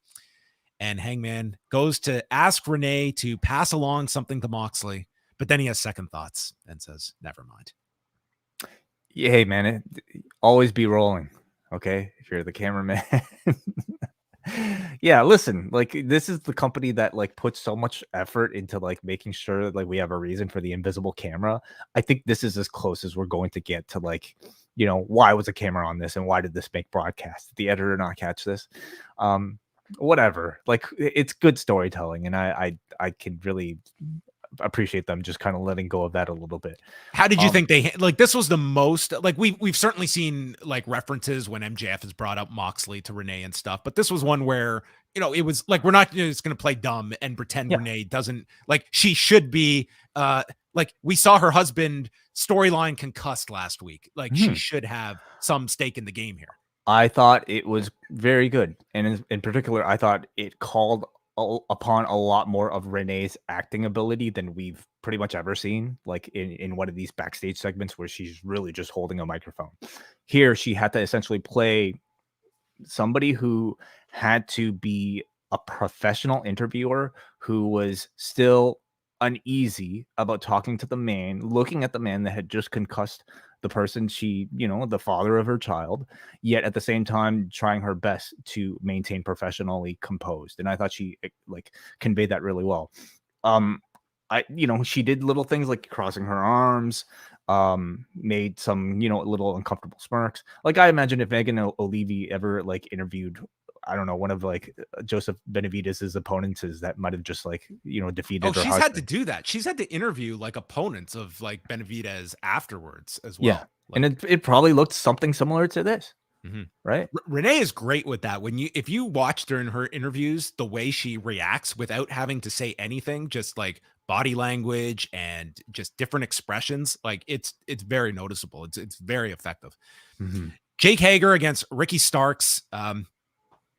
This was a match. The Jericho Appreciation Society is out. Jericho's on commentary. Hager gets his hat on, then Starks takes it and does his pose, and Menard and Parker got involved, stomping him on the floor, and then they set up a table, and the big spot here was Parker running at Starks, and as he sidesteps, slides him across the table, and this guy just glided across this table on the floor. So the end comes when Starks knocks Menard off the apron. Hager misses Starks running into Parker and sets up the spear. Starks wins in 6:22, and then the rest of the JAS ran down, and Starks escaped through the crowd. I think they continue to heat up Starks incredibly well. I don't know how often he's actually looked bad against the Jericho Appreciation Society. How many times have we ended a segment with him actually like suffering any sort of like defeat or embarrassment? I always, at least like for the most part, see him always like getting his hand raised or looking cool or somehow vanquishing the Jericho Appreciation Society. And I don't think my interest in the feud is diminished at all because of it. And maybe for me, it's because there's such a huge discrepancy in terms of star power between a Chris Jericho and a Ricky Starks that I think Jericho can certainly afford to be, knocked down several pegs before, and conversely, Starks raised several before they're even, close. Like the whole point of this feud, everybody, is to simply get Ricky Starks up on a level where we can see him in a feud with Chris Jericho and not really kind of bat an eye. It's not just a mid-carder facing a legend. We want to now be able to see two main eventers who are on equal plane facing each other. And I think they've done a great job of that. They recapped Adam Cole's return. He wasn't on the show tonight, but did do a promo that he's back. And they really feel like they're priming him for a big run upon this return as a babyface. Jericho Appreciation Society is in the back, and Jericho challenges Starks and the Orphan, Action Andretti, for a tag match with him and Guevara next week. But Daniel Garcia steps in. He wants Guevara's spot if he can beat Andretti on Friday. Guevara loves this. He is more than happy to step aside. And he says, if Garcia wins Friday, you can have my spot, and I've got new ring gear for you. And Daniel Garcia gets his new leather pants. So it will either be La Sex Gods or Garcia-Co is what he said. Jerry Garcia is right there, for wow. Yeah. I'm shocked, for somebody with of Chris Jericho's pedigree to not come up with that one. I love that he's leaning in more and more to these, because I recall that one interview where the idea of Christmas was suggested to him. Dude, he looked like he was going to vomit when he heard that. No, we will never be called that. Garcia-Co is kind of on that level, isn't it? Garcia-Co? You don't, this could be his GFY. It could be. Yeah. Jerry Garcia. That's good. Bryan Danielson against Bandido, former Ring of Honor champions meeting here. And the story that they incorporated here is that Bryan Danielson, his favorite luchador, is Blue Panther. And I dug up this tweet from 2017 where Bryan Danielson was sent a signed mask from Blue Panther and invited Danielson to come train with him. So they worked in some like Blue Panther spots in this match, including El Nudo Lagunero, the standing figure four that Bandido was continually trying to apply onto Bryan Danielson. So it's like they did some like this lucha background in the beginning, and Excalibur giving like the history here of why this all makes sense. Once again, like last week, this crowd very much behind the opponent of Danielson. Like they all got into Bandido as soon as the bell rang, and like they're having a very nice match. And then we start to see some of the power spots from Bandido, like some deadlifts, and then he goes for the vertical suplex. And Danielson was, after about 10 seconds, Danielson was ready to come down. This was not going to be the Jericho spectacular. So whether that was their intention or not, they just kept going here, which, knowing Bryan Danielson's history, the idea of putting this man in that upright position with blood rushing to his head, 10 seconds was fine. Yeah, I would say so. So then he does an Eddie Guerrero frog splash onto the knees of Danielson, who applies the label lock, then hyperextends into the Fujiwara armbar, and Bandido fights his way, gets his foot on the rope for the big pop. They just want to see this continue, and they're so behind Bandido. The yes kicks are executed by Danielson, but instead of yes, the crowd is all yelling C. The 21 plex is hit, and Danielson lands on his feet, and he goes for La Magistral Cradle, which Bandido kicks out. He tries one of his own, and Danielson hits a flying knee off the apron, and they battle on top. And dude, Bandido hits Bryan Danielson with the fall away moonsault. I could not believe that they pulled this one off. And anytime Bandido does this, I'm amazed. It is just incredible. Can't go for the cover. He hits the 21 plex, and dude, Danielson just comes crashing down. Kicks out at 2. The place explodes. They trade slaps. They trade kicks. Danielson stops a brainbuster into the label lock. He scissors the arm, but Bandido deadlifts up. Bandido pushes him off the ropes, Busaiku knee, and pins Bandido in 17 minutes and 54 seconds. This was just a phenomenal match. What a terrific match. Wow. You know, 2 for 2 here with Danielson and MJF. So MJF maybe should be booking Dynamite, honestly. Like, he's given us two classics here right now. I think it's such an incredible concept to get Danielson hot enough for a pay-per-view headlining bout by putting him in great matches on television. What a crazy idea. It's insane. I know. We're going to have this guy wrestle the best wrestlers in the world for 4 weeks. And I think people are going to love it, and they're going to want to see this guy go for the title at the end. Yeah, it's working. Yeah. Big spotlight for Bandido, and he impresses as usual. But, you know, you're right, John. Like, you don't get a bigger fan favorite, you know, in any promotion than a Bryan Danielson.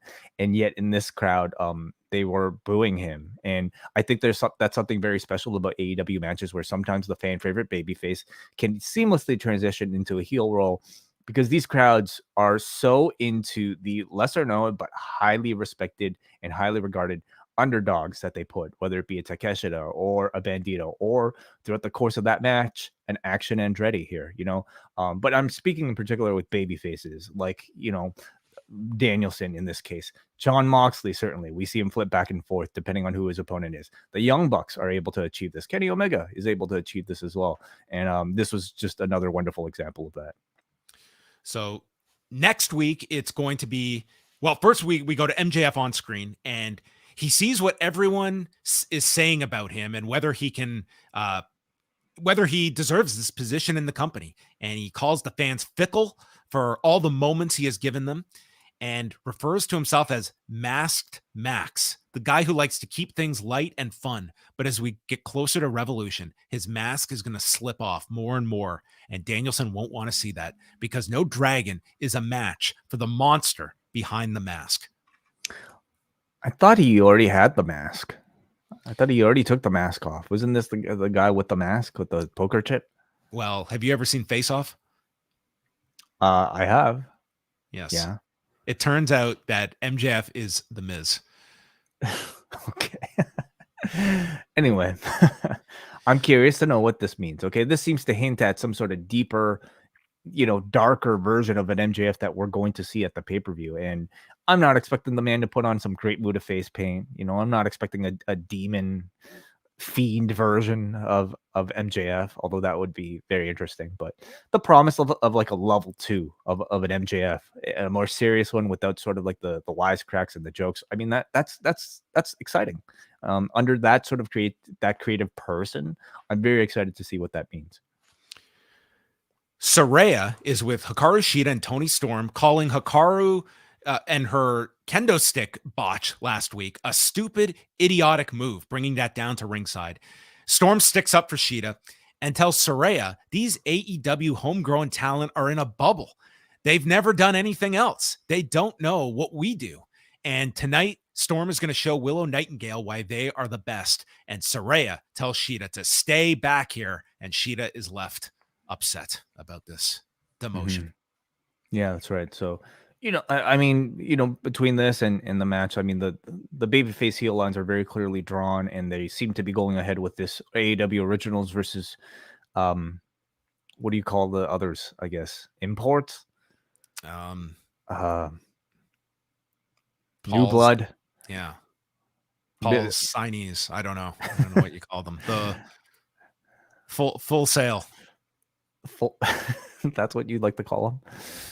Whatever. WWE. Okay. What's a funny name what's an interesting name? Chat room, let us know. Anyway, so what do you think? What do you think? Does this mean Baker and Hager, the Originals, are their baby faces? That's quite the turn. If this was their turn, they're now the baby face. It seems like that promo going into Full Gear, it was like, okay, this is either Saraya's comeback match or she's coming in here to destroy AEW. And it seems like they tried story A. Now we're going to story B.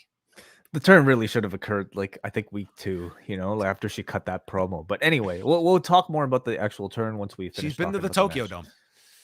Oh my God, that's the gimmick. She just lies about her accomplishments. So it's going to be Bryan Danielson against Brian Cage next week. 2 Bryans. Are you going to be able to handle that, John? We'll find out. I mean, man, a company having 2 guys with the same first name. How will we ever do? How can you tell these 2 apart? I don't know. They're virtually identical.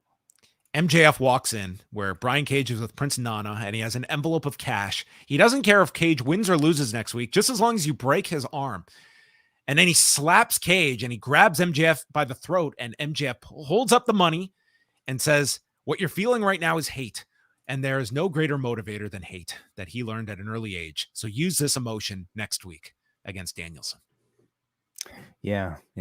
I don't know if the slap was that necessary, John. Like maybe he could have stubbed his toe or something like that. Well, that's the most promotion on this show for what was to follow on TBS afterward. No, that is it. You're right. Yeah, I guess maybe that's the intent. I guess I see a Brian Cage at a certain level that like the man shouldn't just be accepting, this level of disrespect, even if it does mean a big stack of cash.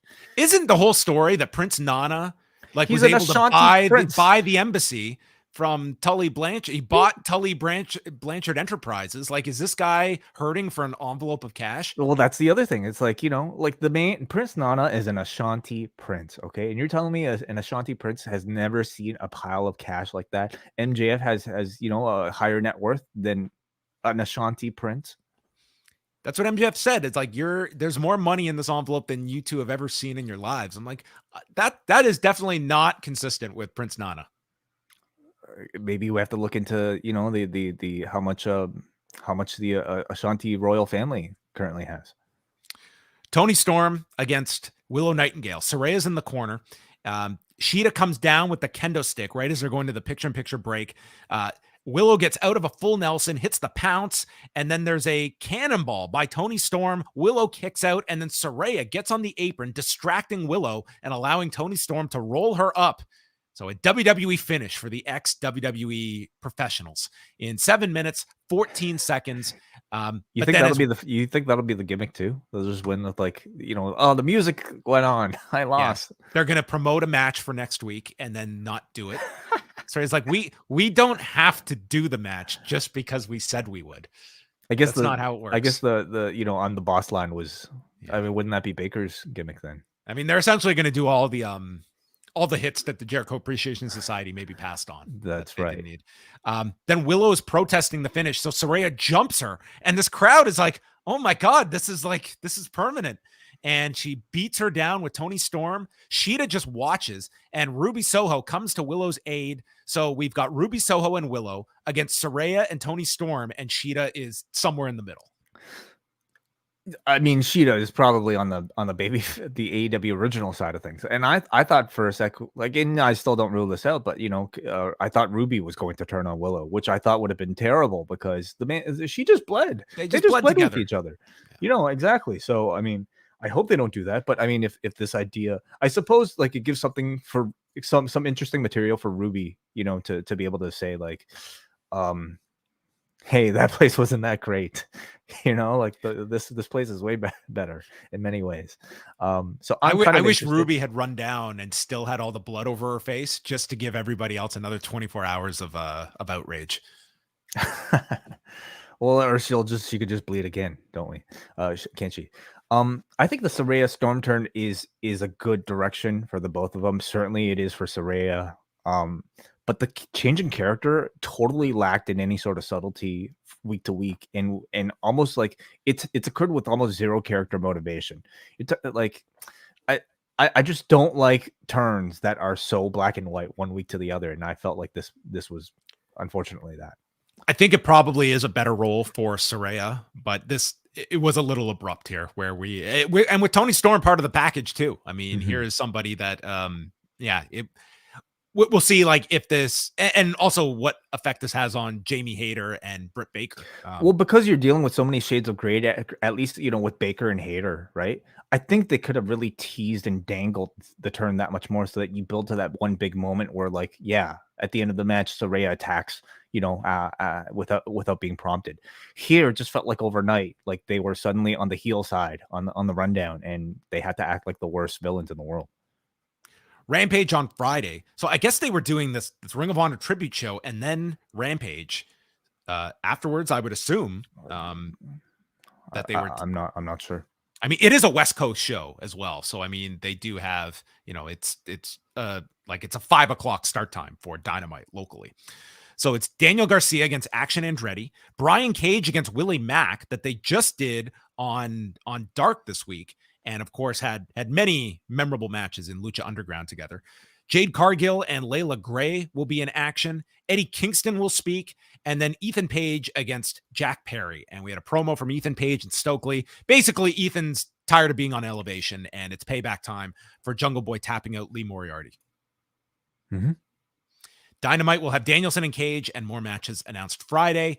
They recap Takeshita with MJF in his match with Danielson, and he tells Renee that Danielson is his hero. He learned so much, and now he's going to have Danielson's back. He doesn't trust MJF, and then he speaks in Japanese. Renee asks, what does that mean? MJF is an asshole. Got a laugh out of the arena, got a laugh out of me, and it's been a long time, John, since I've been the new kid in class in a foreign country. But it's kind of hard to make friends when you don't really know the language as well. But if you can make people laugh, I mean, by swearing, essentially, yes, you're in. And I thought this worked with him. And tying him to Danielson, I like it for this feud. Of course, it makes you wonder, what's going on with the Callis thing? They're keeping that pretty exclusively on Dark. I thought that this was going to be when they did the recap. I thought, okay, they're just going to run the angle with Don Callis, but that wasn't even brought up here in any way. Yeah, and they're continuing to build that pretty strong on Dark. Like this past week, you had a, backstage interaction with Callis essentially telling Takeshita, great match you had, but the one thing you're missing is representation. But it's found no sort of, I guess representation on the actual Dynamite itself. So, I imagine they're still building up to something later on, but for now, it seems like they're tying him to Danielson. Another person who's representing himself, maybe Don Callis should be handing his card to Francis Ngannou. Yeah, sure. I'm sure he'd be able to benefit from that. I'd like to see Paul Heyman, Yeah. I don't know. Francis Ngannou, maybe if he's looking for to be a true independent contractor, I don't know. Maybe a former promoter is not going to be his direction that he looks for. Darby Allin and KUSHIDA for the TNT Championship is the main event with Kevin Knight and the DKC in KUSHIDA's corner and Sting with Darby. So the story of this match was KUSHIDA destroying this man's shoulder and working on it and setting it up for the hoverboard lock. So it's constant work on the arm. Eventually, Darby gets free. He seats KUSHIDA on a chair, but then Darby goes to the top. He leaps off to the floor and is caught in the armbar. And apparently during this match, it was there was a lower third for Power Slap coming up next. So we could take just a break here to talk about like the lack of promotion for Power Slap on this show. It was as minimal as possible, like nothing within the body of the show. And just interesting to see that that aspect of things, that there was not this has been positioned to capture this AEW audience. The success of that show is going to be wrestling fans sticking around for it afterwards, but certainly not any significant promotion. Because the show was already in such hot water, I can see, like a TBS TNT saying, okay, guys, like, you don't have to talk about it that much. I don't know. You're right. Like, I mean, to me, it's like, are you running with the show or not? Because it's like, it seems similar to the way, we're committed to the show. Like, we want the show to be successful. Well, it seems certainly we can classify Power Slap at this point to be a controversial show simply because of the person that's attached to it. And it seems like they did broadcast it. They put up like warnings about like, do not try this at home. Like, they're putting up like that could be certainly if this thing does like catch on.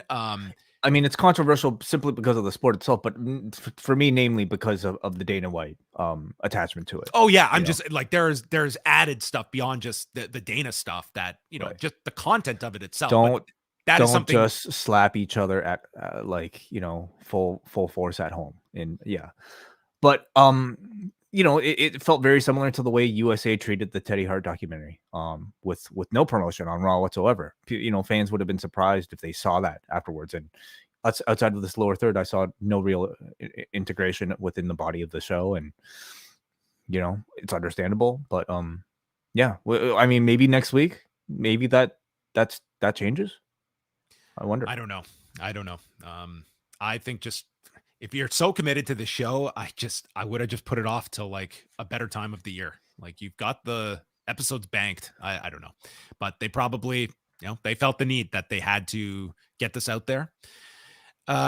So there's an inverted superplex to Darby off the top, hoverboard lock, but Darby clasps his hands and Knight offers Sting the towel, and Sting just takes the towel, wipes his brow and throws it, which is a pretty famous story that John McCarthy talked about from one of the early UFCs was, a fighter being in trouble and the corner has the towel. And I think it was like McCarthy stating like, you can throw in the towel, and the guy just turns and just throws it into the crowd. It was like, okay, that was before referees had the ability to stop fights. And it was after that instance that McCarthy went and said, I have to have the power to stop fights. I think this was at UFC 2, which was his first card, but that was the tipping point for him, was like one of the cornermen throwing the towel into the crowd. There was going to be no towel thrown in to stop the fight. And the cornerman probably thought it was such a badass moment.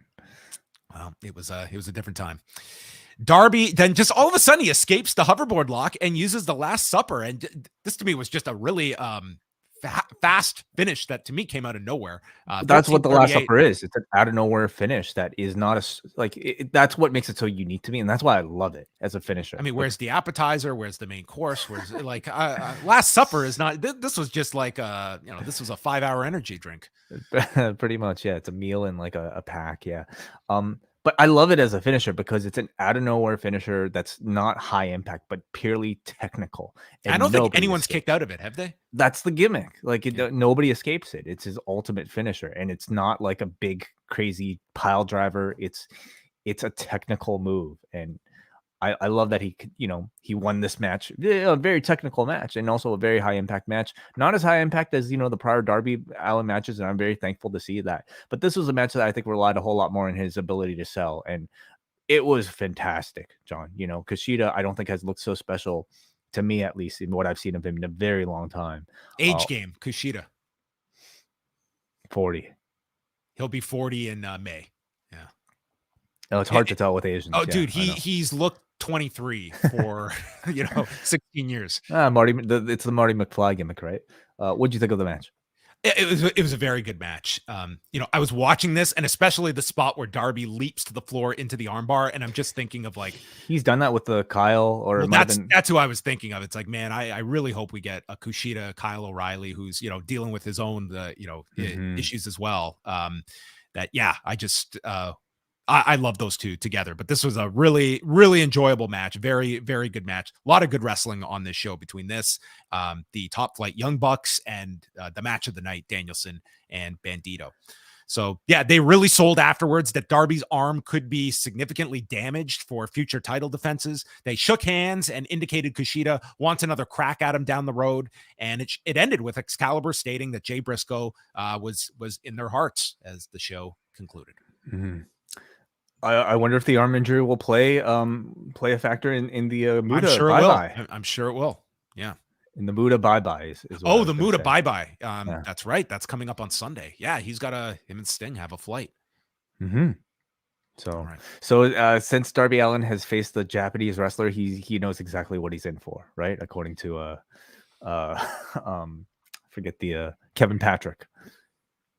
Oh yeah. He's faced what he's had a lot of time training. He's familiar with the Japanese style. The Japanese style he learned from a guy. All right, your thoughts on Dynamite overall? Yeah, it was a good show. I mean, I can't help but say that I was not disappointed by the end of the show to not see a bit more for Jay Briscoe. But again, I can presume the reason for that. As a wrestling show, in terms of entertainment, it was tremendous. We're on a string of really, really strong Dynamites here. With great wrestling top to bottom, and like matches that you're excited for before you're even tuning in. Yeah, it was, some very good wrestling on the show, but my mind was elsewhere on tonight. Like I really just was not in that mood. Like even like writing and stuff today, and then watching the show, it was just, while all the stuff is ongoing, it just felt so beyond secondary to me. And I was hoping for more of like a Jay Briscoe tribute show. And so that's kind of what I went in. I did not expect that it would be an issue. Do you think if Toni had let people know that ahead of time that they were taping the special afterwards, you wouldn't have felt that? Like, should he have done that?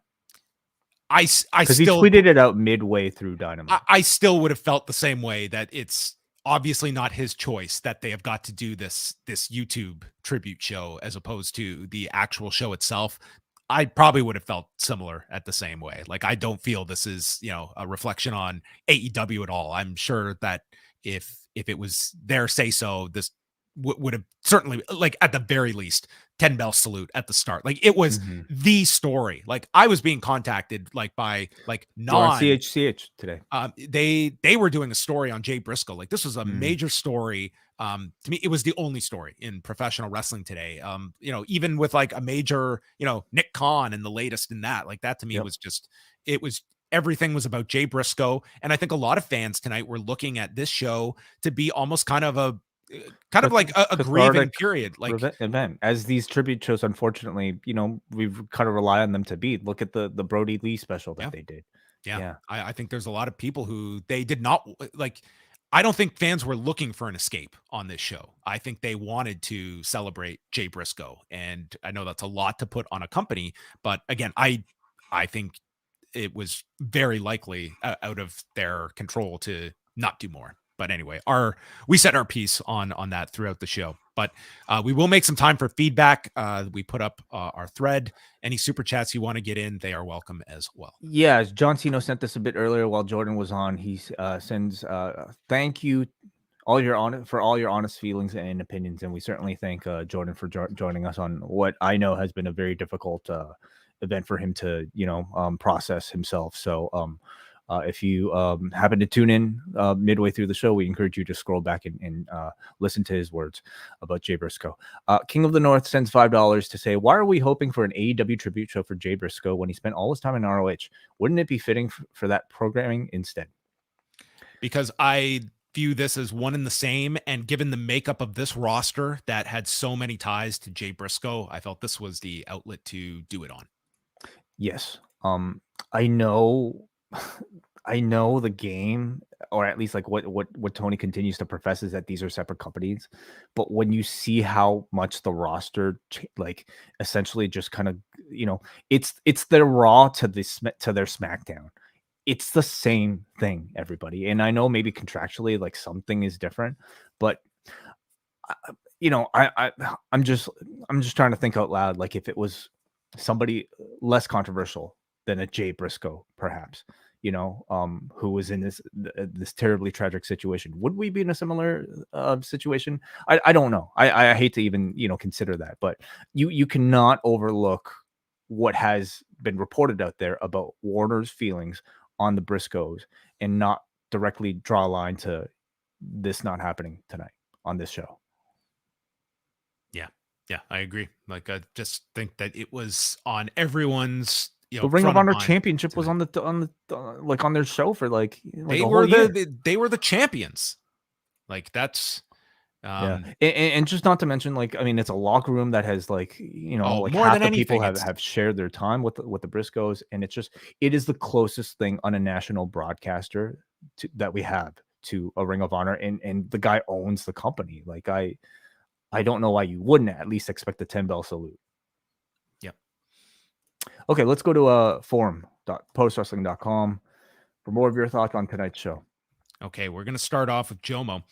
If you own the footage anyway, and it's kind of proven that the typical wrestling fan doesn't care much about looking up and watching old material, shouldn't you do these video packages like the one for KUSHIDA? You spent on the ROH footage, use it to build stuff more often. There was New Japan footage too, but it all immediately made KUSHIDA seem legit enough to main event for a title, despite never being on AEW television before. Even if someone does tune out, micro-targeting on what gets numbers and what doesn't really seem detrimental to making a cohesive, longer-form product. Anyway, KUSHIDA rules, and he did here. Unsurprisingly, while Darby continues to be amazing with anyone, you knew the Dojo Boys were going to get it at some point, and that Last Supper pin is one of the best trap finishers. The Young Bucks put Private Party over in a similar way in 2019. These guys haven't had a bad match in a decade, and while Top Flight deserve props, the Young Bucks are the elite standard, even without the pun. These guys haven't had a ton of time. Yeah, I agree with a lot of that. Video packages, tonight, I guess maybe tonight was an improvement, wouldn't you say, John, for like, somebody who's never made an appearance on AEW TV before, getting a video package versus just maybe a cold introduction, like sometimes. Yeah, I thought it was fine. And it's like KUSHIDA, I think many more are familiar with. I mean, this guy was on WWE television. I think it was, you announced the match, people were interested in it, but they also built it up throughout the show to justify a main event setting and that it's a big match.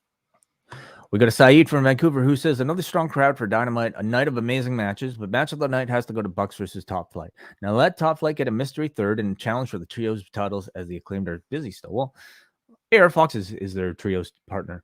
Speaking of the Acclaimed weird segment with the gun, something tells me Daddy Ass turns back heel. Could you see that, John? No, I wouldn't be messing with that 3. I don't think so either. Danielson and Bandido, very fun, given a lot of time. Weird seeing the crowd boo Danielson, but they love them some Bandido. And what can be said about the main event? Another great match. I was going to say it's good to see the women be given more stories, but now it seems like they have paused the women's title for this. Okay. I think they could be setting up a challenger for Hager through all of this. Yeah, I mean, the natural is people looking at the Baker option of when they are going to, if they're going to continue to keep this, or you time it out for the pay-per-view, that could be the direction. Could it be Saraya in that spot before Baker? Yeah, you could do Saraya before then if you're putting her into this heel role and hold off Baker for when the time is right, which it might not be at this point that you want to keep them all together. Muggin, Top Flight and Young Bucks was very fun. Loved Matt and Nick's tribute to Jay Briscoe, and I dug how it framed Top Flight's victory over them as a result of the Bucks' focus on the trios titles, and I hope their trajectory continues upward. Bryan, Danielson, and Bandido ruled. Starks continues to stunt on the JAS. I was more confused about Saraya and Toni leaning heel going forward. What is that going to lead to? Britt Baker and Jamie Hayter still exist. Darby and KUSHIDA was a solid main event, and his top Jay Briscoe memory was the ladder war with the Briscoes against Kevin Steen and El Generico. It's a very famous match. Yeah. You think Baker and Hater are still involved in this, or could they even be separated at this point? Yeah. It feels like this is its own program for now, because the connection was more so with Saraya and Toni Storm as opposed to Willow Nightingale and Ruby Soho. So I could still see them kind of circulating around this program, and potentially one of these parts, whether it's Saraya or someone else, establishes themselves as Hater's next challenger. Like, this tag feud is not going to last forever either. Okay, we go up next to Chris from Yonkers, who says, good evening, gentlemen. Taz on commentary never disappoints. His I know my letters line during the Jay Lethal fingers in the air taunt made me legitimately laugh out loud. Pleasantly surprised by the Top Flight victory. Hope this leads to a more prominent role for them in the tag division, not just a one-off trios match with the Elite. In both of your opinions, what are the chances we see the Bucks, Kenny, Hangman, and Cole on the same side of the ring at some point this year? They're all faces, and Hangman hinted at mending fences during the host promo, unless it's a red herring and he's going to end up with, and he's going to make up with the remaining members of the Dark Order. I think the chances are very strong. Everybody's on the babyface side right now. Timing is right. Do we have any sort of like big gimmick, blood and guts types of matches coming up? It's Revolution. Explosive, right. barbed wire death match. Sure. And then maybe on its way to Stadium Stampede with the Elite at Double or Nothing. At Double or Nothing? Yeah, but that's possible. Something or Anarchy in the Arena, whatever they like to call it. Yeah.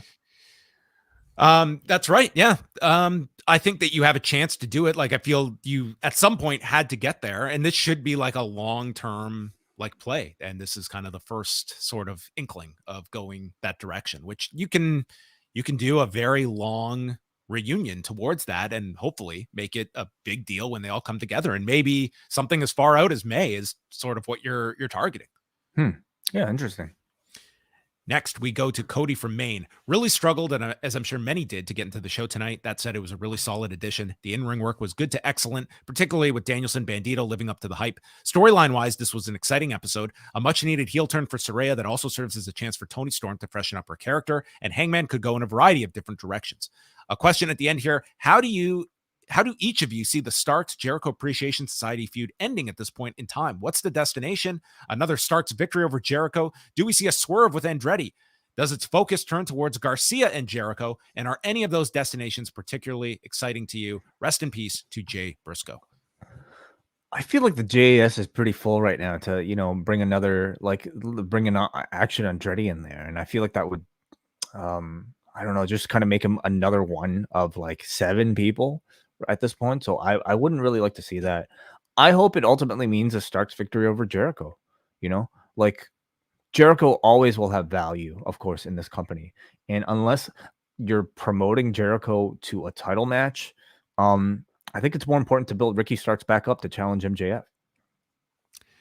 Yeah, I mean, it's you did the win on television, so I think you have to up the stakes in some sense where it's something is on the line. Maybe it's something where like Jericho goes away for a period of time. Like he has been running solid for this whole time period.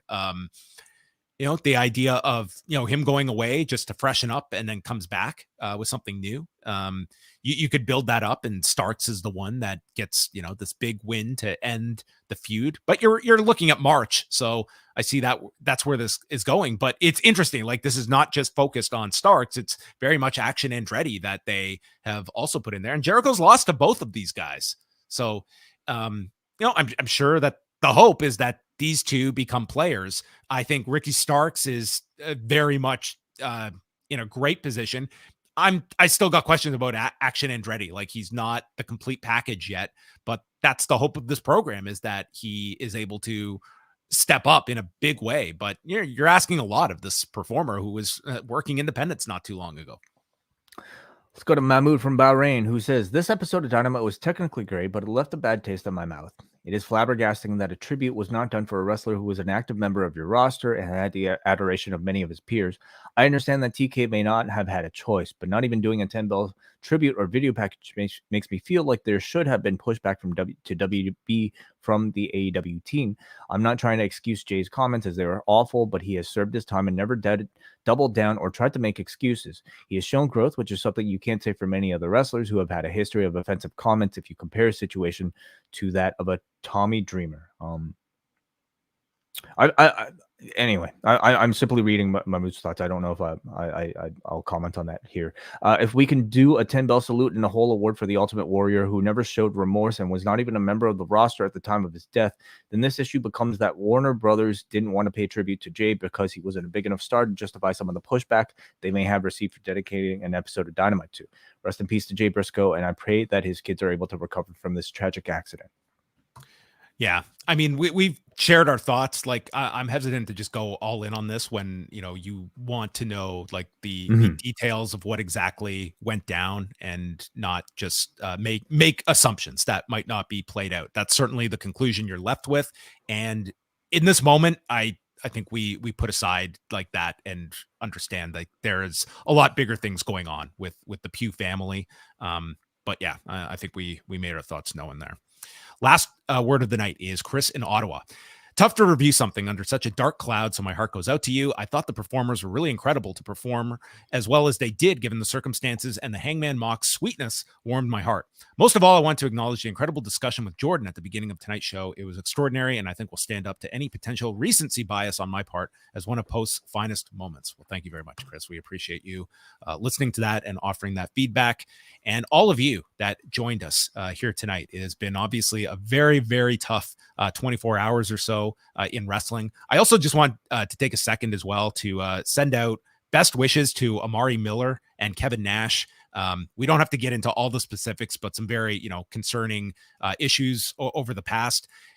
We need to remember that sometimes a lot of things happen to some of these performers and we move on and there are more stories that come. And for someone just specific, like a Kevin Nash, he lost his son 12 weeks ago and the wrestling world mourns these losses. It's tragic.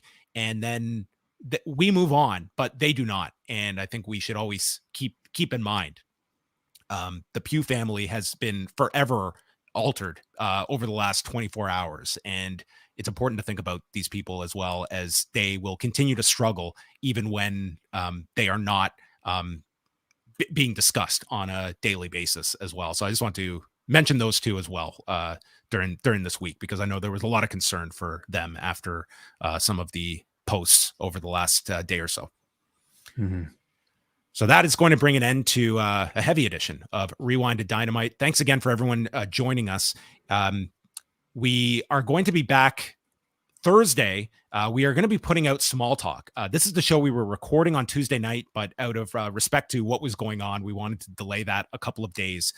So that is going to be put out for our double Ice Cap and Espresso Cafe members on Thursday. Way will also be back with Neil and Jordan Goodman at 2 p.m. Eastern time for the wellness policy. And what are you guys going to be discussing? We will be joined by Matt Halpern of the band Periphery, who is one of Jordan's good friends, and he'll be joining us to talk about a topic that he's struggled with a long time, and that is anxiety. He is a very, very popular musician, drummer for a very successful rock band, and I'm very curious to hear what his thoughts are on the topic, and if you guys have any that you would like to share, or just simply if you want to listen to the discussion, youtube.com/postwrestling Thursday at 2 p.m. Eastern time. That'll be available in archive form on the postwrestlingcafe.com website for free. And the last couple of things, this Sunday, Phil Chair Talk will be back for a special one-time appearance with Eric Marcotte to do a UFC 283 post show. That will be live on the channel at 1 p.m. Eastern time. And they will also be giving out their year-end awards for 2022. And I will be submitting a list to them as well. Sunday night, Wai and I are back. We're doing a cafe show going through the Wrestle Kingdom 17 Part 2 event, as well as the Muda Final Bye-Bye event. We will talk about the main event, at least, on that show. And the final thing is next week, we're planning a special show next Thursday night on January 26th. This will be available for all Post Wrestling Cafe members. We are doing another watch-along. It will be myself, Wai Ting, and Brandon from New Jersey. And we are going to be watching the 1997 Royal Rumble match, the Battle Royal itself. So this will be about a 60-minute or so watch along with the three of us available. We will be going. We will have the show up Thursday night. All patrons at postwrestlingcafe.com. The Royal Rumble that features the likes of the Fake Diesel, Mil Moscaris, and so many more. Terry Funk, all at the Alamo Dome, the site of this year's Royal Rumble. Is that right? Wow, there you go. Wow, what a great tie-in and what a great selection from Brandon. This was a Brandon selection. So we will be, if you caught the WBF watch along, I am the brand along. Yes. Very good, Jake. Yes. We might use that. So that will be, the WBF one was a lot of fun. So I wanted to try this again. So it'll be 2 days before this year's Royal Rumble, Thursday night, postwrestlingcafe.com. All members will have access to that watch along. So Wai, thank you as always for joining me and going through a very difficult bunch of news in the wrestling world. And to all of you for joining us, that will conclude Rewind-A-Dynamite.